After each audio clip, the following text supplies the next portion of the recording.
بالله من الشيطان الرجيم بسم الله الرحمن الرحيم إنما يخشى الله من عباده العلماء صدق الله العظيم حکم مستحکم و معزز اساتذہ کرام، آج میں آپ جیسے باوقار حضرات کے روبرو علماء دیوبند کے عنوان پر لب کشائی کرنے کی جسارت کر رہا ہوں۔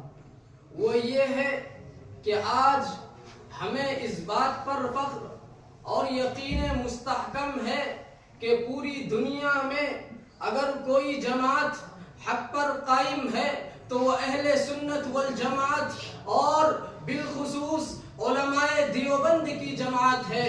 اور یہ بات بھی اظہر من الشمس ہے کہ اگر اہل علم کی کوئی جماعت العلماء ورثۃ الانبیاء کا حقیقی مصداق ہے تو وہ بھی علماء دیوبند کی جماعت ہے۔ اور یہ بات بھی روز روشن کی طرح آیا ہے کہ علماء دیوبند نے آقا نامدار جناب محمد رسول اللہ صلی اللہ علیہ وسلم کی سنت کے عین مطابق باطل کا ہر دور میں ہر جگہ ہر طریقے سے مقابلہ کیا ہے۔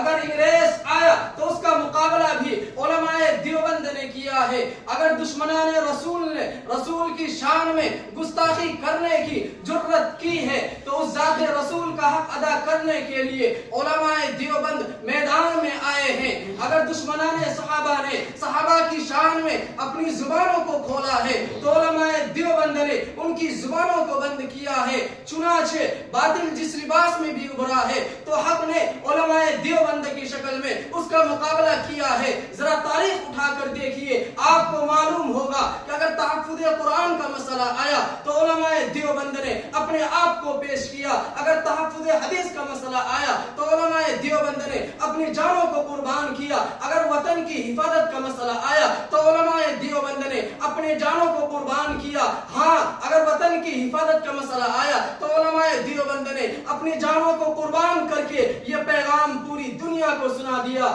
کہ باطل سے ڈرنے والے یہ آسمان نہیں ہم، کہ باطل سے ڈرنے والے یہ آسمان نہیں ہم، 100 بار کر چکا ہے تو امتحان ہمارا۔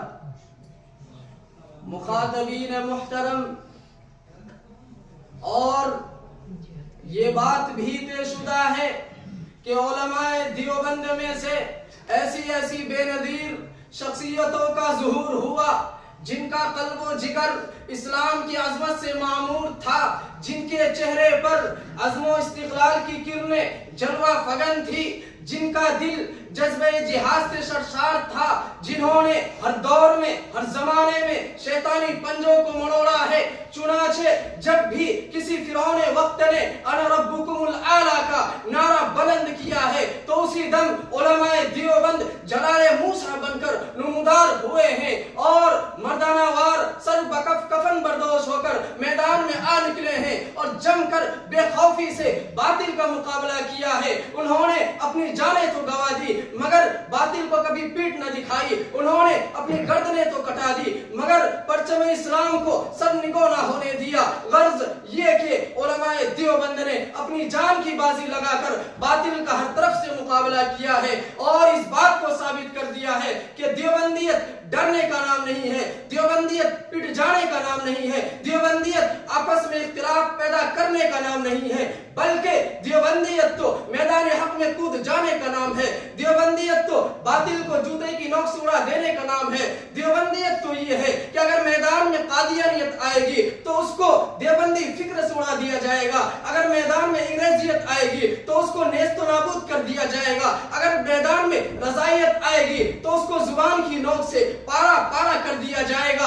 ہاں، مسلک دیوبند سے تعلق رکھنے والا ہر شخص نبی کا سچا عاشق ہوا کرتا ہے، نبی کے نام پر اپنی جان کو قربان کر دیا کرتا ہے۔ علماء دیوبند چند کوڑیوں کے بدلے اپنے ایمان کو بیچا نہیں کرتے۔ ذرا تاریخ اٹھا کر دیکھیے، 1-2 الیاس نہیں سینکڑوں ایسے الیاس مل جائیں گے جنہوں نے عشق رسول کی خاطر اپنی جان آفری کے حوالے کر کے یہ پیغام پوری دنیا کو سنا دیا کہ باطل سے ڈرنے والے کہ بات آیا ہے کہ دنیا پر ہم پھول بھی ہیں تلوار بھی ہے. یہ بات آیا ہے دنیا پر ہم پھول بھی ہیں تلوار بھی ہے. یا بس میں جہاں مہکائیں گے یا خون میں نہا کر دم لیں گے. وآخر دعوانا ماشاء اللہ.